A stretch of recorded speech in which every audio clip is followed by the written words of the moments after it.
Hi everybody, Matt here from Matt Likes Comics.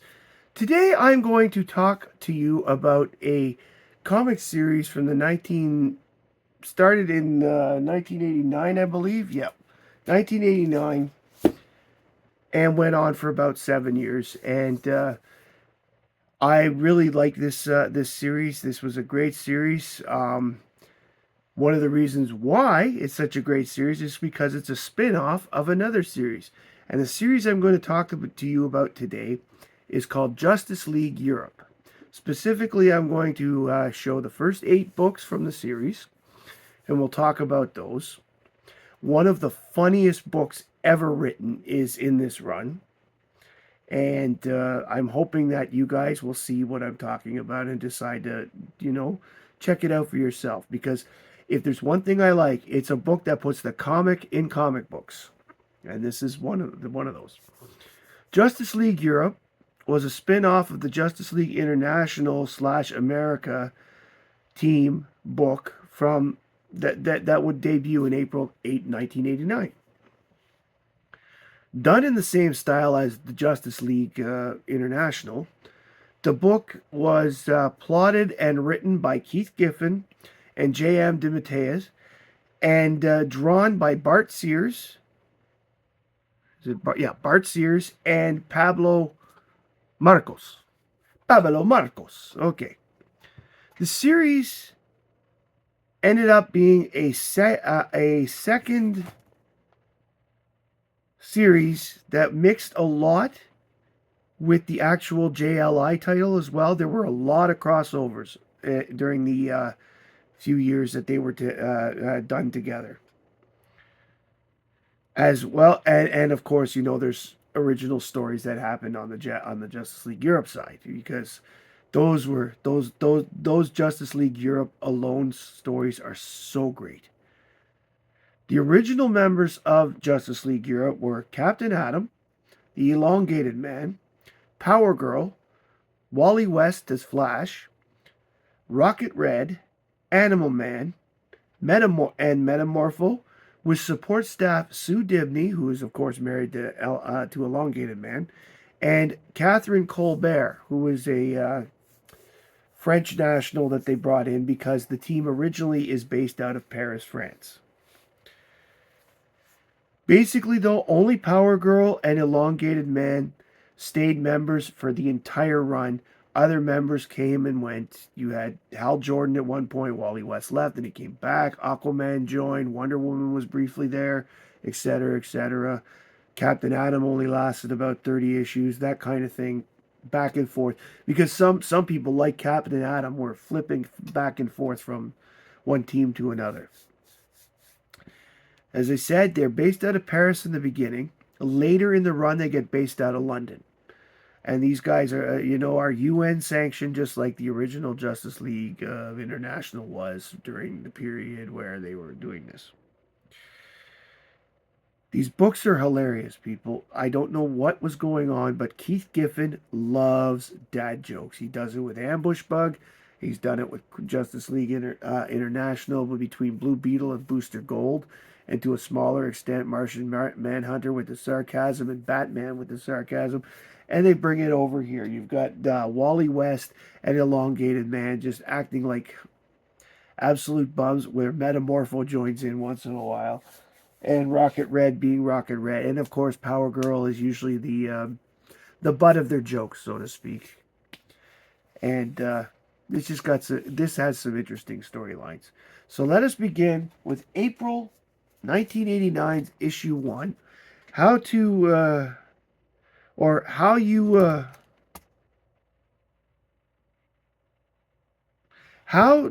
you keep them on the farm after they've seen Paris, or Paris as they say?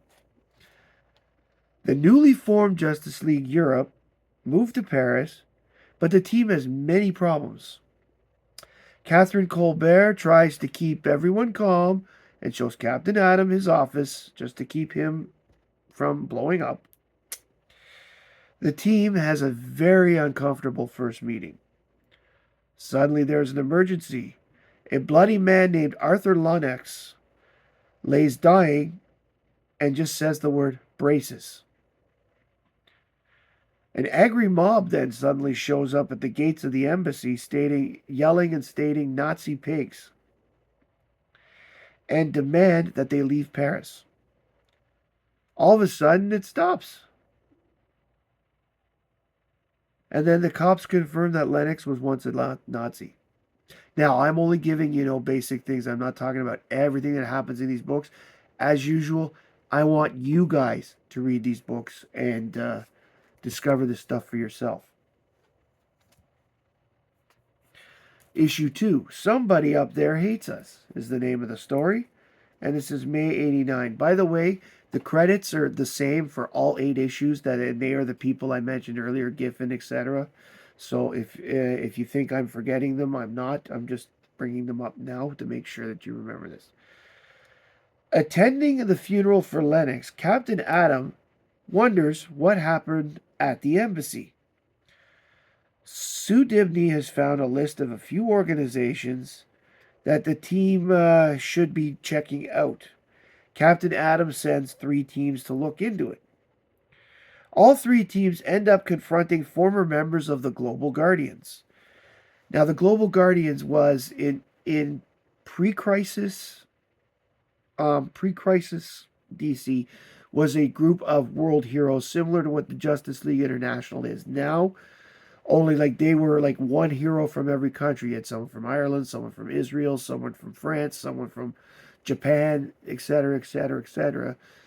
And you could find the Global Guardians stories at the time back in the Super Friends book. They were the second feature for a long time in there, and so this is their first appearances in the post-crisis world, basically. And the former members of the Global Guardians, they fight, as I said. Meanwhile, former Global Guardian leader Jack O'Lantern is monitoring the fights. Jack O'Lantern was the Irish hero, you may have guessed.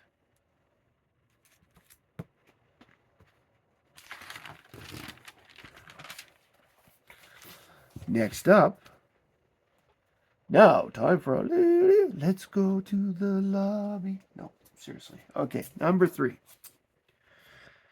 June 1989, Another Fine Mess. Regrouping in Paris, Captain Adam tries to understand why the Global Guardians have gone bad.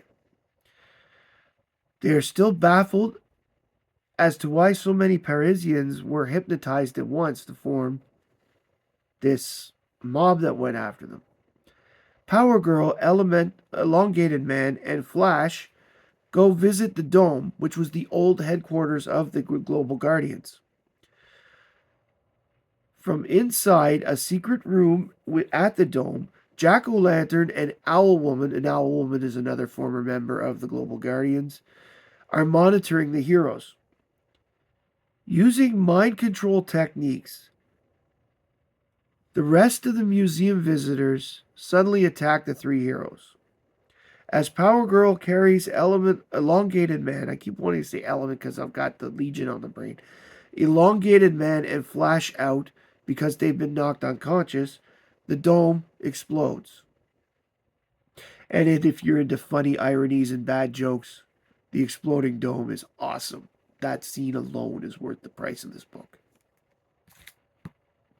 By the way, all these books you can find in dollar bins. They're not exactly prizes in the scheme of big books. There's only a couple books on the that in this run that are on the considered to be keys, including the first appearance of the Joey, the son of Metamorpho, in number 11. Anyway, number 4. July 1989. This is called Bialya Burning. We discover, because we discover it as readers long before the Justice League does, we discover that the Queen Bee in Bialya is really the secret behind the plan and the schemes.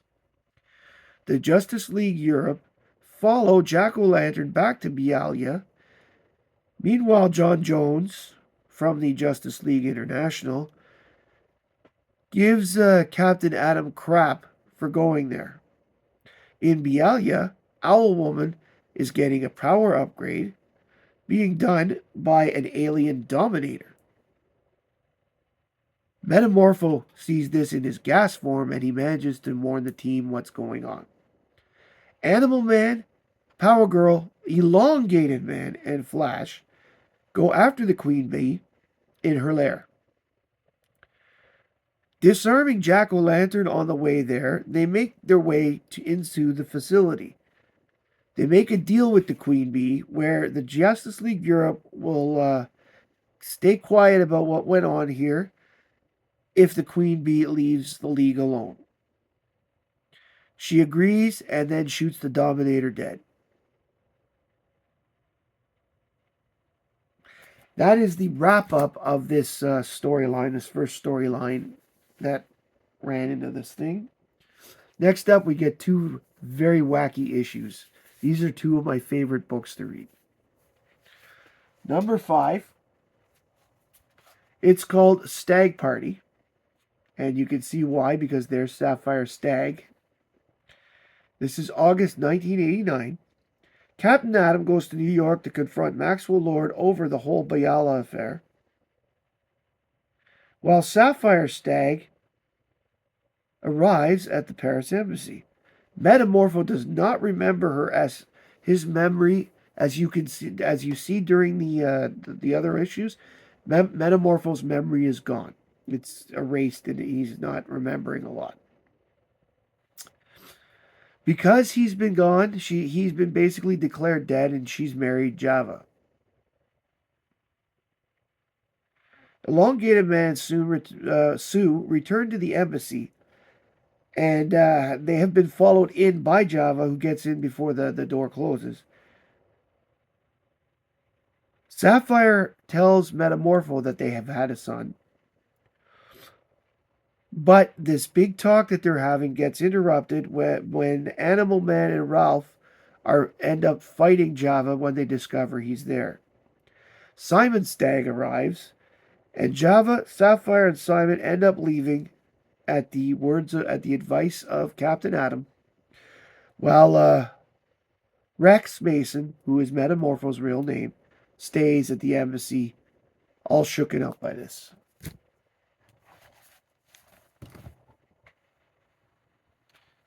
Issue 6. By far the funniest issue of the run.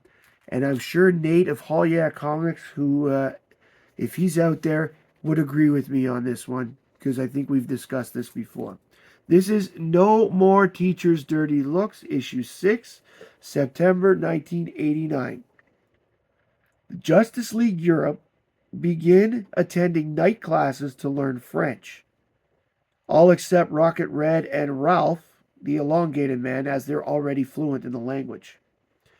It turns out that the Injustice League are also taking the same class. A fight ensues once they realize each other's there. Ms. Kessler, the teacher, stops the fighting, but all of them end up arrested because the cops have followed them there. Turns out, in the end, they are all mad at Captain Atom because it turns out he neglected to tell them that they all had diplomatic immunity. It's just one bad joke after another, and no one is cooler in this book than the mighty Bruce. Let me tell you. Now, issue 7, this is the Teasdale Imperative Part 2, Teasdale Unbound. Now, this book represents the first time that JLI and JLE cross over. The first part of the story is in JLI, and then it moved to here in October 89, issue number 7. As this is part of the crossover, I'm going to explain briefly what's in this book. The JLA arrives in a village in Eastern Europe to find that the Justice League Europe has been are being besieged by vampires, only being held back by Metamorpho, who's turned into a huge wall. Power Girl throws Flash towards him to warn the Justice League of America what's going on. The Spectre continues to talk to the Gray Man, and the Gray Man confronts Irwin Teasdale, who is the scientist that has a grudge against Simon Stagg, which you would have known if you read part 1. While Dr. Fate and the Spectre talk to the Lords of Order with regards to Teasdale, Teasdale prematurely gloats how he's going to win this fight. And the last issue I'm going to cover today is the last issue from the Teasdale Imperative, Part 4, Showdown. This is November 89. After the Lords of Order after the Lords of Order reject her plan against the Gray Man, Dr. Fate goes alone to confront Teasdale. The horde of vampire zombies advance and die by the hundreds as the Gray Man absorbs the human souls and becomes really powerful as they all die. He manages to attack and beat most of both teams. Just as Teasdale is about to get his revenge on Stagg, the Gray Man kills him. Stagg and Java flee. The Spectre and the Lords of Order and the Lords of Chaos end up arriving and reduce the Gray Man to a lobotomized state. This book ends with Flash visiting Power Girl in the hospital. Power Girl ended up in a coma during the fight.